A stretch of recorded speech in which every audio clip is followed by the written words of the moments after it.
E também estava meditando sobre Isaías 55,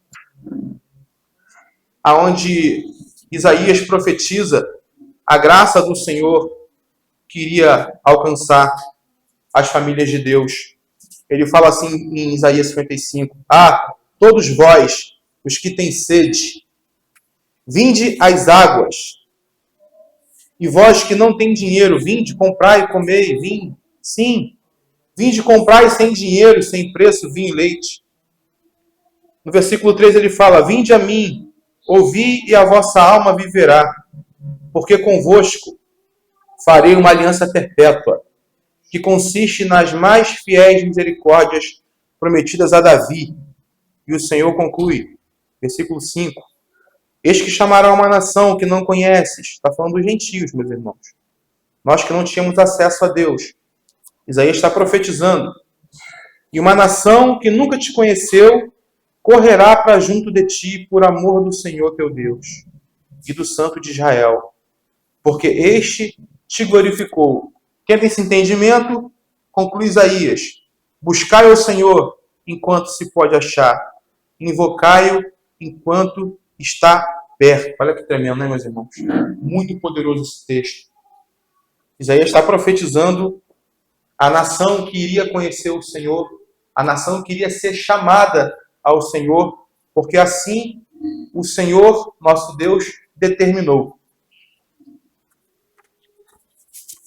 Hoje nós vamos estar ministrando uma palavra sobre o tema Pastoreai o rebanho de Deus, em 1 Pedro 5, 2. Aquele que tiver com a sua Bíblia ou no seu celular também, puder acessar, nós vamos ler o versículo 2, aonde fala: Pastoreai o rebanho de Deus que há entre vós, não por constrangimento, mas espontaneamente, como Deus quer, não por sorte da ganância, mas de boa vontade. Amém? Então, essa carta e essa ordem partiu do apóstolo Pedro para a igreja que estava na dispersão. Ele, logo no princípio da carta, ele escreve aos eleitos. Alguns historiadores pensam que essa carta foi escrita logo após a partida e o martírio do apóstolo Paulo. Nós temos aqui como pano de fundo dessa carta a atmosfera, né, do qual ela foi escrita pelo apóstolo Pedro. Nós vemos ali uma atmosfera de perseguição contra a igreja. Nós vemos ali muitas dores e sofrimentos vivenciados pela igreja do primeiro século. Eles estavam ali, né, foram dispersos pela perseguição dos judeus. Quando o apóstolo Pedro escreve essa carta, ele fala daqueles que estavam no Ponto, na Galácia, na Capadócia, né? A igreja que, muito provável, formada por judeus e gentios, né, que haviam se dispersado por conta da perseguição dos próprios judeus em Jerusalém. Nós temos relatos em Atos dos Apóstolos, como a igreja sofreu perseguição, né, por ela testemunhar a fé em Jesus. E esse cenário é um cenário muito delicado, onde o apóstolo Pedro está tentando aqui estimular os cristãos para que eles perseverassem na palavra de Deus e não desanimassem, mesmo em meio à perseguição, a sofrimentos, né?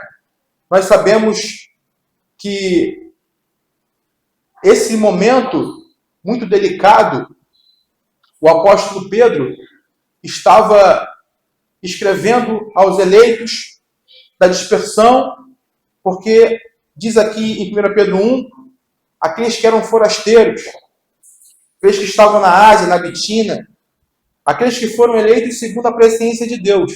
Então, ele começa estimulando: olha, não desanime, vocês foram escolhidos por Deus. Vocês foram guardados por Deus, pelo poder dele, e foram chamados pelo Senhor para que nesse momento vocês dessem testemunho através da vida de vocês. Aqui diz 1 Pedro 1 que em santificação do Espírito para a obediência e para a aspersão do sangue de Jesus Cristo. A dispersão, meus irmãos, no ponto, fala aqui sobre judeus e gentios que estavam sendo espalhados por toda aquela região da Grécia, também a atual Turquia. Eles estavam padecendo. A igreja tinha aproximadamente 35 anos de existência. Entende-se que quando essa carta foi escrita, a igreja já tinha esse tempo de vida. O apóstolo Pedro, aqui, ele era um ancião já de idade, ele devia ter aproximadamente seus 50 anos, 53 anos, quando ele começa a escrever para a igreja debaixo de severa perseguição por parte do imperador Nero. Então ali Nero era o imperador naquele momento e os cristãos já se pareciam uma grande ameaça para o império. Por qual motivo? Porque os cristãos não se dobravam à religiosidade pagã do império. Os cristãos, eles perseveraram, guardaram a aliança e tinham como o Deus de Israel como seu único Senhor. Isso trazia muita dificuldade, porque o Império Romano estabelecia que todos aqueles que estavam debaixo da sua jurisdição deveriam prestar obediência, adoração a Nero, e muitos deles aos deuses que eles traziam, os deuses pagãos, e os cristãos não se dobravam de forma alguma, eles só adoravam o único Deus.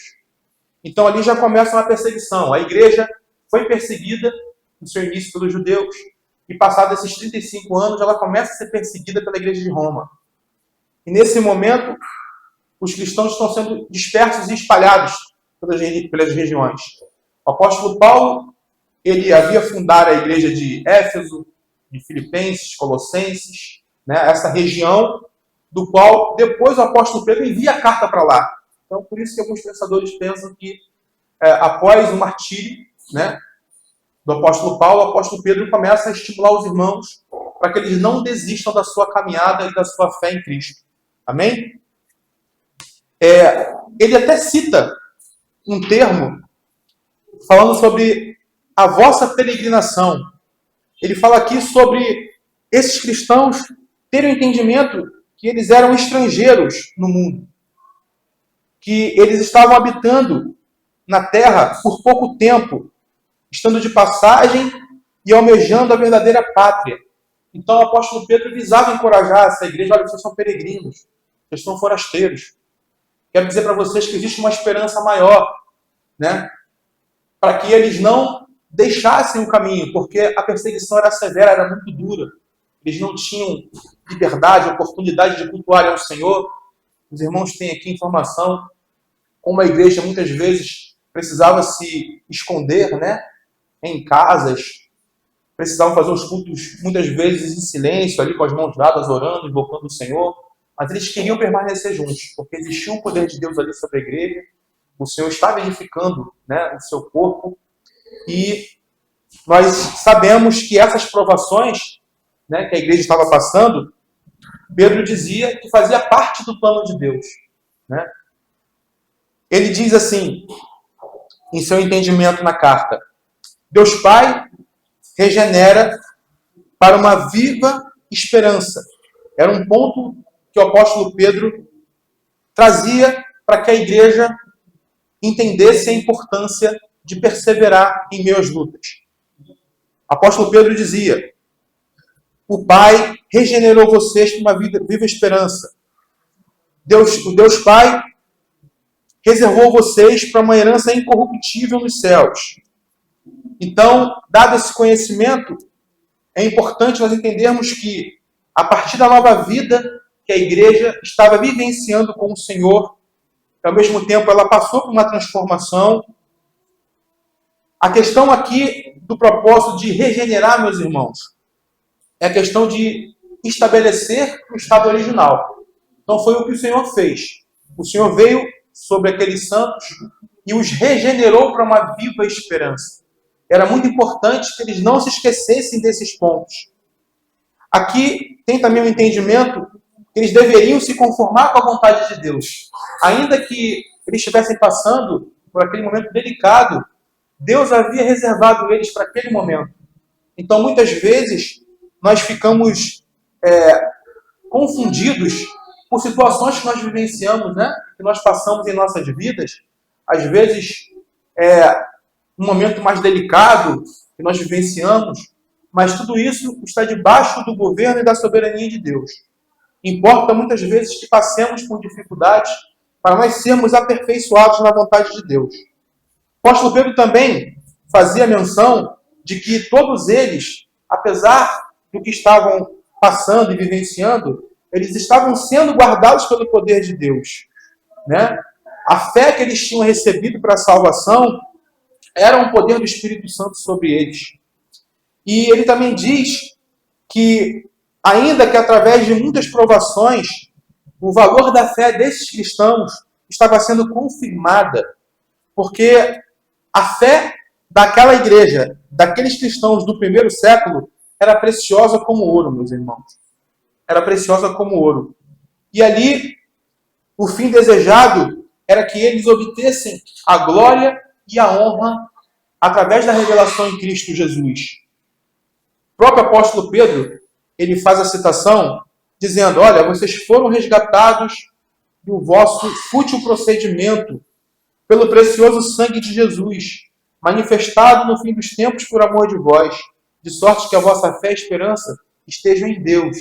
Então, o apóstolo está estimulando esses cristãos para que eles coloquem os olhos postos em Jesus, na esperança, em tudo aquilo que foi revelado a eles, mediante, mesmo em meio às muitas provações e perseguições. É certo também que o apóstolo Pedro, ele fala para que encorajasse a igreja: olha, vocês são raça eleita, vocês são sacerdócio real, vocês são nação santa, vocês são um povo de propriedade exclusiva de Deus. Deus chamou vocês para isso, para que vocês proclamem as virtudes daquele que vos chamou das trevas para a sua maravilhosa luz. Então ali o apóstolo Pedro está estimulando, né?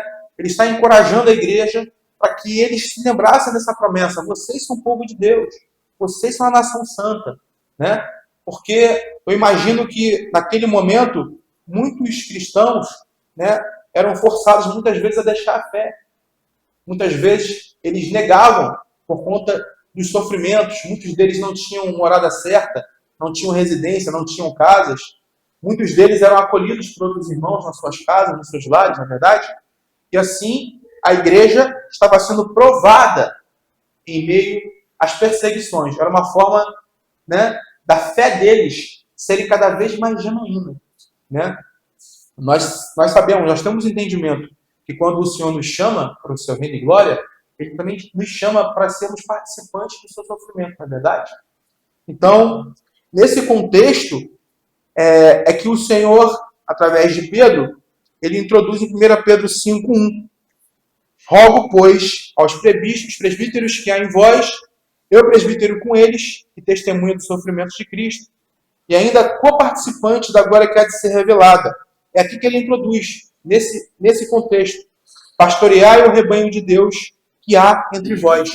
Então, o apóstolo Pedro ele vem se comunicar ali com os presbíteros naquele momento, aqueles que estavam ali servindo de supervisores da igreja, né? Nós sabemos que as considerações que Pedro tinha era para que os presbíteros, os homens mais experimentados daquele lugar, eles, nesse momento, se levantassem como exemplo no meio da igreja, né, para auxiliar a obra de Deus, para auxiliar os irmãos, né? Tanto é que o apóstolo Pedro ele fala: rogo, pois, aos presbíteros que há entre vós. Então, ele está se direcionando, né, diretamente aos presbíteros que estavam espalhados nas igrejas. E ele ainda fala assim: eu, presbítero com eles, eu assim sou presbítero também como vocês. Apesar do apóstolo Pedro já ter aqui uma certa caminhada, ele se coloca como um presbítero no sentido de: olha, eu sou aquele que serviu a igreja e sirvo também. Né? Eu sou aquele que serviu em Jerusalém, eu sou aquele que serviu esses mais de 30 anos a igreja do Senhor, e eu peço que vocês, eu rogo que vocês também façam o mesmo. Né? Então aqui parece que também havia no meio da igreja presbíteros e homens que foram separados para auxiliar a igreja, de certa forma também estavam sendo abalados, de alguma forma, por sua fé, né? Devido às perseguições, devido a tudo que estava acontecendo, alguns daqueles líderes, algumas daquelas pessoas que eram referência no meio da igreja, no meio do corpo de Cristo, eles estavam de alguma forma sendo abalados. Porque o apóstolo Pedro fala assim: eu rogo a vocês, é um pedido, é uma súplica. Ele está suplicando, ele está pedindo que, olha, deem atenção ao que eu estou pedindo. Né? Então parece que aqui havia presbíteros também, líderes desanimados. Havia presbíteros aqui afastados do propósito para o qual eles foram ordenados. Né? Nós sabemos que a palavra presbítero ela tem um sentido que expressa aquele que é um ancião, aquele que é avançado em idade. Né? Presbítero significa aquele que preside. O presbítero ele é um supervisor da obra de Deus. É aquele que, como está o entendimento expressado, é aquele que é separado dentre o povo. Então, é aquele que é sábio, é aquele que é experimentado. Então, a palavra presbítero e bispo, ela tem o mesmo sentido. São pessoas que são colocadas na obra, né, para auxiliar os irmãos na fé, né, por sua experiência, né, por seu conhecimento, né, por sua vivência, né, por seu testemunho.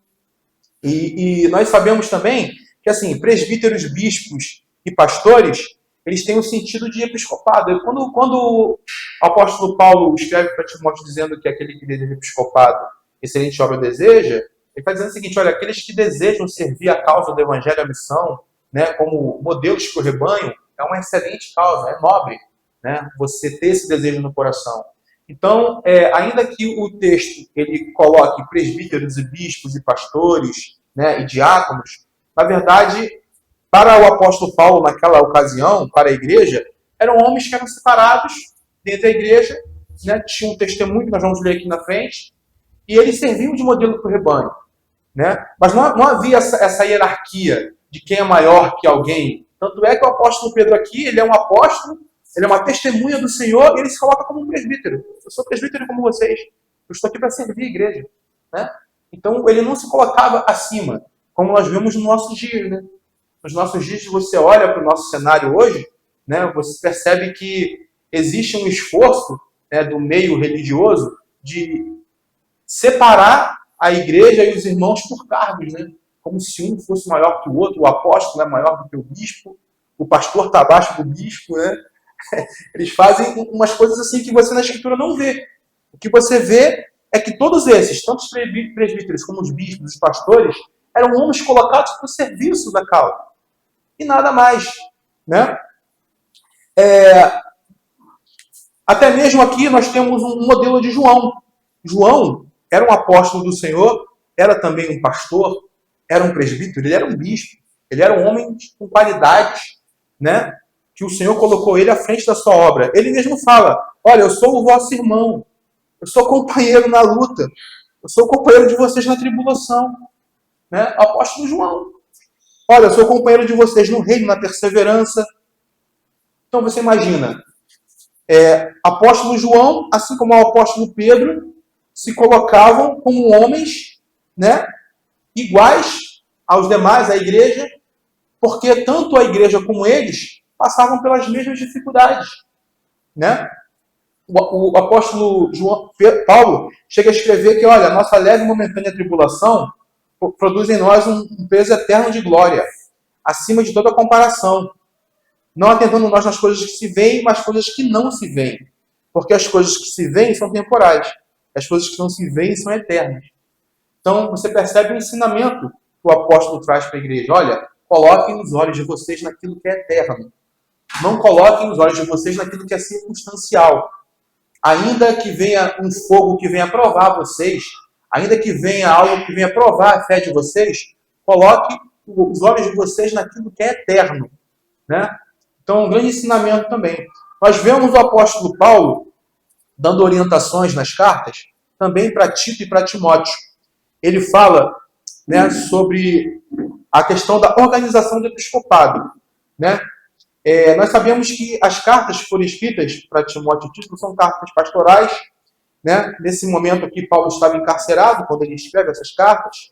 Né? Timóteo foi um fiel escudeiro de Paulo, ele foi ordenado como presbítero, ele foi ordenado pelos presbíteros e por Paulo, né, para ser o seu cooperador fiel. E o próprio apóstolo, o próprio pastor aqui, Timóteo, ele foi aquele que carregou as cartas, né, para Colossenses, Filipenses. Nós temos registro disso na história, que ele era o enviado pelo apóstolo Paulo para saber o estado da igreja, né? Após a morte de Paulo, Timóteo cuidou da igreja de Éfeso. Olha o tamanho, né, da responsabilidade. Mais tarde, ele foi cooperador com o apóstolo João, né, que se mudou para Éfeso. Ali o apóstolo João escreveu o seu evangelho e suas cartas. E aqui, esse entendimento que o apóstolo Paulo traz, ele fala sobre deveres e qualificações dos ministros, né? Então, nós queremos pensar aqui sobre essa função de ser líder no meio da igreja. A gente quer trazer esse pensamento para a igreja, aquilo que é indispensável, né? Quais são os requisitos necessários para uma pessoa estar à frente, né, de um ministério, de um governo da igreja, quais são os requisitos, o que essa pessoa tem que carregar de essência, né, para que ela se coloque, né, à frente de um rebanho, né, para que ela venha pastorear esse rebanho, porque nós estamos meditando sobre esse conceito, né? Então, em Tito 1:5, o apóstolo Paulo ele vem trazer aqui algumas explanações. Ele fala assim, olha, por esta causa te deixei em Creta, para que pusesses em ordem as coisas restantes. Então, você percebe aqui que um presbítero, um bispo, né, ele tinha a função de ser colocado num cargo para colocar as coisas em ordem, para garantir que a doutrina, para garantir que todo o evangelho que Paulo ensinou fosse colocado em prática sobre a igreja, né? Então, você percebe isso. O apóstolo Paulo falava para Tito, olha, eu te coloquei em Creta, para que você pusesse as coisas em ordem. Bem como em cada cidade, veja bem, constituísse presbíteros conforme te escrevi. Então, aqui o mandamento de Paulo era para que Tito, não somente ele fizesse valer, né, a sua autonomia, a sua autoridade como um presbítero ali na igreja, para colocar as coisas em ordem, mas ele também tinha que levantar outros, ele tinha que procurar isso, essas qualidades, através da comunhão com a igreja, com os santos. Ele deveria ver no meio da igreja aqueles que preenchiam esses requisitos, e ele mesmo deveria ordenar outros presbíteros, né? E ele fala aqui, alguém que seja irrepreensível, né, é o primeiro ponto que ele destaca. Então, um dos pontos para que uma pessoa esteja à frente, né, ministrando a palavra de Deus e dando direção e orientando a igreja de Cristo, ele precisa ser irrepreensível, né? E o entendimento sobre irrepreensível é aquele que não pode ser acusado ou culpado. Então, se no nosso meio, né, existe uma pessoa que preenche esse requisito de ser irrepreensível, não pode ser acusado por algo que fez ou faz, é que ele está expressando no sentido moral, no sentido de vícios, no sentido de comportamento, tá? Aqui nós entendemos que a pessoa que vai assumir essa liderança na igreja, ela não pode, por exemplo, ter um escândalo na sua vida, de modo que pessoas fora falam, poxa, aquele cara ali, esse aí que é o tal presbítero, esse aí que é o cara que está lá à frente, pregando a palavra, mas esse cara aí é isso. Esse cara é um mentiroso, entendeu? Esse cara aí, a gente já ouviu falar que ele é meio mulherengo, né? Esse cara aí a gente já ouviu falar que ele dá em cima das irmãs da igreja, né? Então isso é um escândalo para o evangelho, e pessoas que, de algum modo, possam ser acusadas de algo moral, né? Possam ser acusadas de algo que vai manchar a imagem do evangelho, essas pessoas não podem estar à frente, como presbíteros, como diáconos, né? Como representantes do povo. E a gente sabe, né? A gente escuta como há no nosso meio, infelizmente, igrejas locais que existem muitos escândalos, né? E mesmo assim, o que eles fazem? Eles pegam essas lideranças, colocam sentado no banco, né, um ano, e daqui a pouco volta de novo a assumir o cargo. Então isso é um escândalo para o evangelho, né? Então, assim, nós temos aqui na palavra de Deus, né, as orientações para que a igreja ela seja preservada na sua pureza. Então, se o apóstolo Paulo diz que o presbítero, o pastor, o líder, o diácono, aquele que está à frente e a cargo de anunciar o reino de Deus, ele precisa ser primeiramente irrepreensível. Tá? Então tem que se observar essa qualidade, na pessoa que está à frente. Tá bom? Então, meus irmãos, o irrepreensível é alguém que não pode ser conhecido por escândalo, tá bom? Para poder ocupar essa função de líder. Tá? Nós vemos também aqui, marido de uma só mulher. Tá bom? Temos aqui também que tenha filhos crentes que não são acusados de dissolução e nem são insubordinados. Então, veja bem, o entendimento do apóstolo Paulo é que se um líder, né, que está à frente da igreja tivesse filhos que causassem escândalo, até mesmo de insubordinação, né, se esse filho for insubordinado, de alguma forma,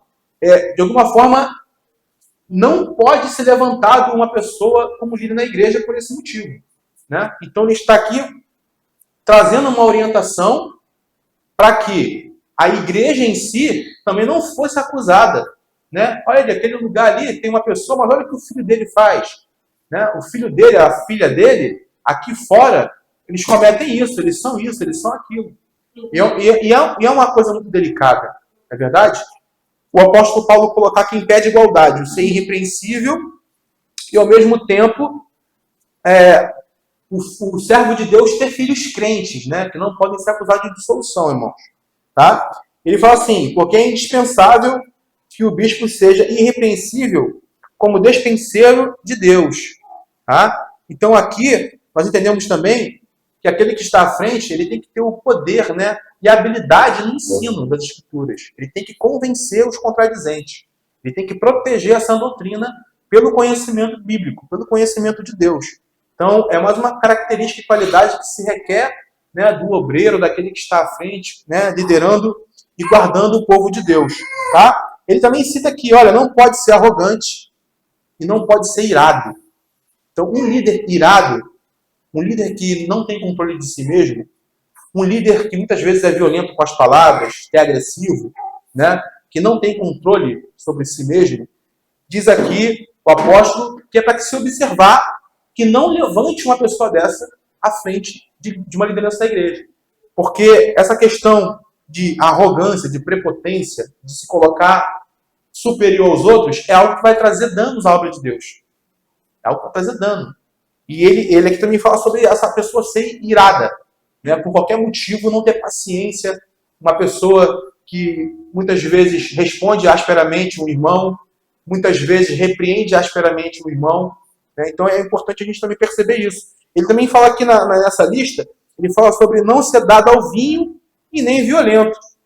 Né? Então não pode ter acusação. Por isso, o irrepreensível, um servo de Deus, homem que está à frente, não pode ser acusado de que espanca filhos e esposa em casa. Não pode. Isso é um crime. Você ter um líder desse na igreja, você está manchando a reputação da igreja de Cristo. Né? Uma pessoa que tem um testemunho, olha, eu ouvi falar que aquela pessoa ali bate e espanca os filhos em casa. Né? E muitas vezes a pessoa está ocupando um cargo de liderança na igreja. Né? Então, assim, o que eu quero dizer com isso é que não importa o tamanho do ministério, não importa o tamanho da placa, não importa se tem 5.000 membros, não importa se tem 5 pessoas. A regra é para a igreja de Cristo. Né?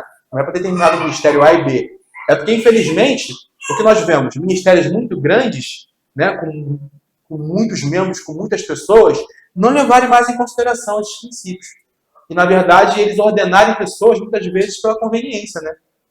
Muitas vezes, as pessoas são levantadas porque é um empresário, porque tem uma condição financeira melhor, né, porque tem um dízimo muito alto. Infelizmente, o fator, né, de escolha é outro. Mas, na verdade, aqui o apóstolo é bem claro, né, no que ele ensina para que esse presbítero, esse líder, ele carregue como qualidade. Tá bom, irmãos? Isso é muito importante, tá? Aqui diz ainda, ele tem que ser hospitaleiro, tá bom? O hospitaleiro aqui, meus irmãos, é o servo de Deus que dá testemunho de socorrer pessoas, de abrigar pessoas, sabe? Ele é hospitaleiro, ele recebe pessoas que estão precisando de socorro e de ajuda. Então você vê, no cenário que nós descrevemos, qual era o cenário que nós descrevemos? Era um cenário de perseguição, era um cenário de sofrimento, né? Era um cenário onde cristãos eram perseguidos por sua fé, e você havia aqueles no meio da igreja que acolhiam os irmãos perseguidos. Não, fica aqui na minha casa, pode vem com a sua família aqui, dorme com seu filho aqui, toma aqui comida. Ele era hospitaleiro. ser um testemunho valioso no meio do corpo de Cristo. Então, o apóstolo, ele pede para que Tito observe isso no meio da igreja. Ó, você tem no meio da igreja um irmão assim, ele é hospitaleiro, né? Ele não é iracundo, ele não é violento, ele é marido de uma só mulher, ele é irrepreensível. Observe essa pessoa. Observe e valoriza ela. Tem ali um filho de Deus que Deus está levantando para ser um líder. Tá bom, irmãos? Então, aqui ainda fala a lista. Ele tem que ser sóbrio, ele tem que ser justo, ele tem que ser piedoso, meu irmão. E acima de tudo diz aqui, ó, que tenha domínio de si. Isso é muito importante. Ter domínio de si. É aquele que não provoca escândalos, né, por onde passa, né, nos ambientes que ele convive. Ele não promove brigas, discussões, ele tem domínio. Então você olha ali, você vê ele como uma referência, você vê ele como Cristo. Não é verdade? Fica ali, papai, já vai. Tá? E aqui ainda diz, tá bom? Que esse líder, ele tem que ser apegado à palavra fiel. É uma outra característica importante.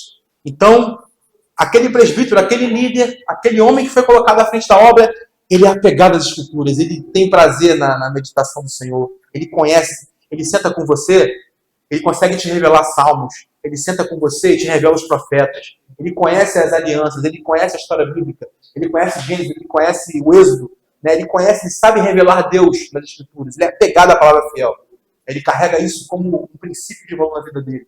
Então é uma outra característica importante, tá? E ele fala assim, apegado à palavra fiel, que é segundo a doutrina.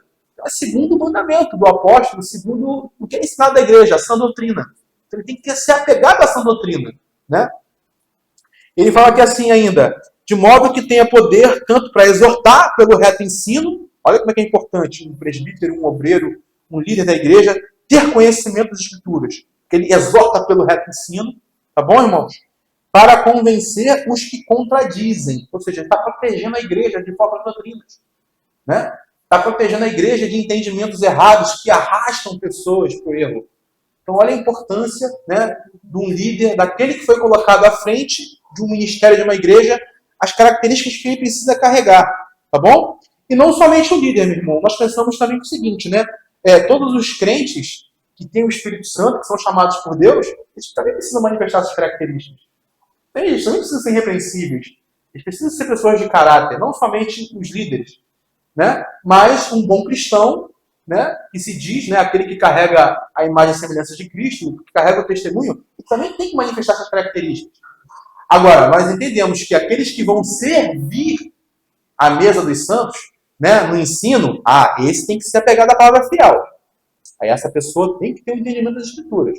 Mas um membro, aquele que chega na igreja, né, que recebe a ministração, que é um novo convertido, né, que começa a ser ministrado, ele também precisa manifestar essas características, né? Nós sabemos que o apóstolo Paulo, ele fala uma característica que é importante, que a pessoa, para exercer o diaconato, né, o presbitério, ou seja, participar do episcopado da igreja, ele não pode ser neófito, né? Ele não pode ser novo na fé, né? Porque o neófito, meus irmãos, ele não tem maturidade, né? Ele não exibe no caráter dele a consistência e as qualidades de um ancião. O presbítero não é um ancião? O presbítero não é aquele que é experimentado ao longo dos anos, porque vivenciou experiências, né, com a igreja, né, entendeu tudo isso que nós estamos narrando? Então, o neófito, ele não teve tempo ainda hábil para amadurecer essas características dele. Então, o importa é que não seja levantado como líder, como uma referência da igreja, né? Eu queria pedir para os irmãos, então, abrir lá, o horário, abrir lá 1 Timóteo 3:1, porque fala sobre esse assunto. Deixa eu pegar aqui minha Bíblia. Antes de Hebreus, vem Tito, depois, antes de Tito, vem Timóteo. 1 Timóteo 3. Né? Fala aqui das qualificações dos bispos e dos diáconos. Então, veja bem, você percebe que o entendimento da igreja, no primeiro século, era que os diáconos que são garçons, né, que servem as mesas, que servem as viúvas, que servem os santos, não é verdade? Quanto os bispos, os presbíteros, eles são colocados na mesma medida. Você vê que não tem diferenciação. A minha Bíblia fala aqui, qualificações de bispos e diáconos. O que eles têm que ter como característica, tá bom? Fala aqui, é fiel à palavra, se alguém aspira o episcopado, excelente obra almeja, é necessário, portanto, que o bispo, tá bom? Seja irrepreensível, como nós falamos, esposo de uma só mulher, olha aqui, a característica, temperante, sóbrio, modesto, o hospitaleiro também aparece aqui, é muito importante o testemunho de hospitalidade, tá? E apto para ensinar. Esse aqui é um ponto interessante. O líder tem que ser apto para ensinar. Aquele que está à frente do corpo de Cristo, ele tem que ter essa parte bem experimentada na vida dele de ensino, né? De saber ensinar as escrituras. Isso aqui é uma característica, né, das mais primordiais. Fala aqui, não dado ao vinho. Olha aqui a questão de bebida alcoólica também sendo inserida, tá? Não pode também ter essa referência. Ele fala que não violento, tem que ser cordato. Olha só, inimigos de contenda. Não convém um servo do Senhor contender, irmãos, de forma alguma. Não convém um presbítero, um diácono, um bispo, uma pessoa que está à frente, contender por questões qualquer que sejam elas.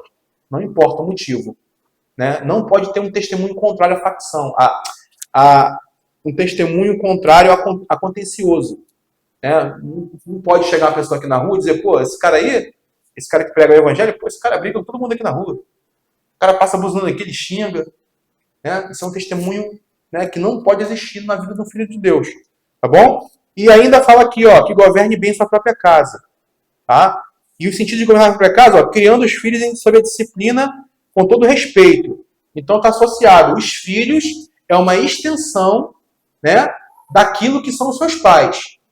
Né? Isso aqui é um ponto muito delicado, que algumas igrejas tratam de forma diferente, porque às vezes, né, o líder foi colocado ali, mas o filho cresceu, o filho fica com 15 anos, com 18, com 20, aí esse filho começa a dar mau testemunho da sua fé, e é um fato bem delicado a gente tratar na igreja, como fica a questão da liderança dessa pessoa sobre o rebanho. Né? Então, é algo que realmente precisa pensar com cuidado, né? Tem que ter um acompanhamento, porque muitas vezes o líder que está ali precisa de uma ajuda, mas às vezes ele, por estar no cargo, ele não aceita, né? Porque ele se acha superior. Não, porque eu sou o pastor desse lugar. Né? Às vezes o filho não anda mais no evangelho, dando mau testemunho, mas não quer reconhecer que precisa da ajuda da igreja. Muitas vezes acontece isso. Né? Mas a igreja também precisa acolher esse pastor e ajudar ele, tá bom? Ele fala aqui, pois se alguém não sabe governar sua própria casa, como vai cuidar da igreja de Deus, irmão? É incompatível, né? É incompatível. Né? Não seja neófito, nós falamos aqui, né, novo na fé, para que não caia e se ensoberbeça e incorra na condenação do diabo. Né? Então, um neófito, geralmente, colocado antes do seu tempo, para ser líder local, ele vai cair numa condenação, ele vai ser condenado porque as práticas dele, né, não vão ser condizentes com a de um ancião, uma pessoa que foi experimentada por Deus. Não é verdade? Pelo contrário, é necessário que ele tenha bom testemunho dos de fora. Está vendo aqui? Bom testemunho dos de fora. A fim de não cair no opróbrio e no laço do diabo. Tá bom? Aí ele usa aqui, ó, semelhantemente. Semelhantemente aqui é de igual modo. Conforme está sendo descrito para o bispo, semelhantemente o diácono. Tá bom, irmãos? Então o diácono também tem que acompanhar essas características. Tá bom? É necessário que sejam respeitáveis de uma só palavra, não inclinados a vinho, não cobiçosos de estupor e ganância, conservando o ministério da fé numa consciência limpa. Tá bom, meus irmãos? Aí a gente vai encerrar por aqui e nós vamos finalizar em Atos 20 e 17.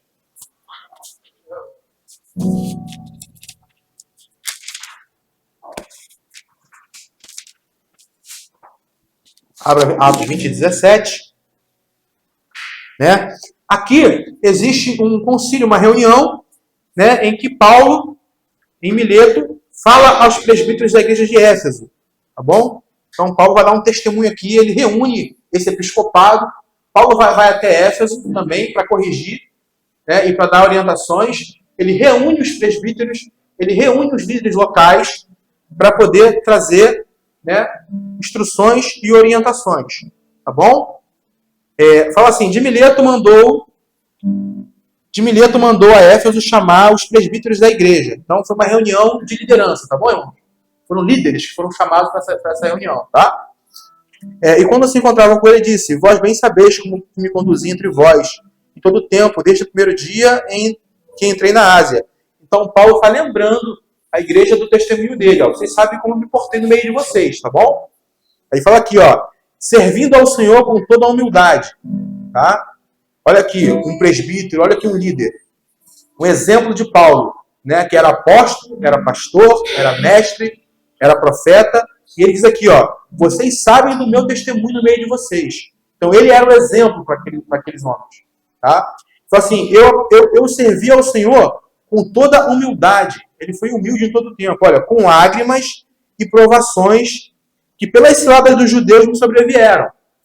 Então, muitas vezes, um líder, né? Você percebe aqui, um verdadeiro líder, ele passa por perseguições. Então, o apóstolo Paulo era esse líder verdadeiro que passava por perseguições. Né? Ele fala assim, ó, jamais deixando de vos anunciar coisa alguma proveitosa, né? E de ensinar publicamente e de casa em casa. Olha o cuidado do apóstolo Paulo. Visitava casa por casa, meu irmão. Isso é muito importante, tá? Ele dava esse testemunho. Ó, eu ia de casa em casa ensinando, dando testemunho a cada irmão. Ele está falando para os presbíteros. Ó, você está vendo como é que eu servi? Então tem um modelo em mim. Tá? Um modelo de serviço, né? Modelo de obediência a Deus. Então é isso que ele está falando com os presbíteros. Tá? Testificando tanto a judeus como a gregos o arrependimento para com Deus e a fé em nosso Senhor Jesus Cristo. Olha que a capacitação dele pregar o evangelho, tá bom?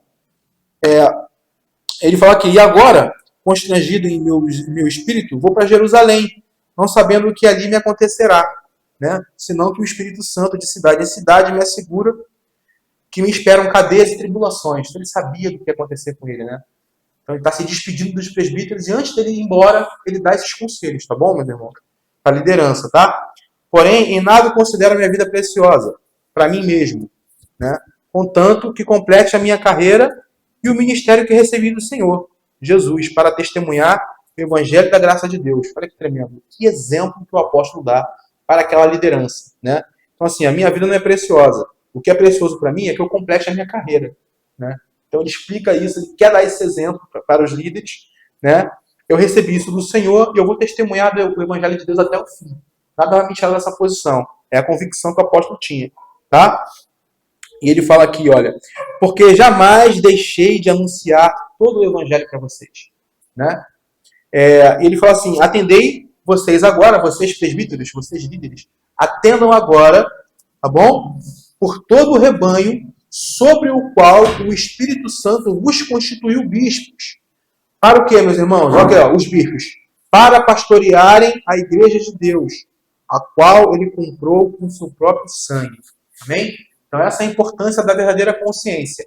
Que um líder, ele está ali, foi colocado por Deus, foi constituído pelo Espírito para ajudar os irmãos no apacentamento do rebanho, né? E não para poder usar dessa situação para estabelecer uma vontade dele própria sobre a igreja. Na verdade, a missão de um líder, de um bispo, de um pastor é ensinar o evangelho do reino, não buscando ter vantagem própria, né? Não buscando o seu próprio interesse na obra de Deus, né? Então, esse é o entendimento que eu queria deixar para os irmãos, tá bom? E depois nós podemos, com mais calma, depois os irmãos podem ler o Atos 20, né? Com mais calma até o final, tá bom? Que é muito interessante, tá?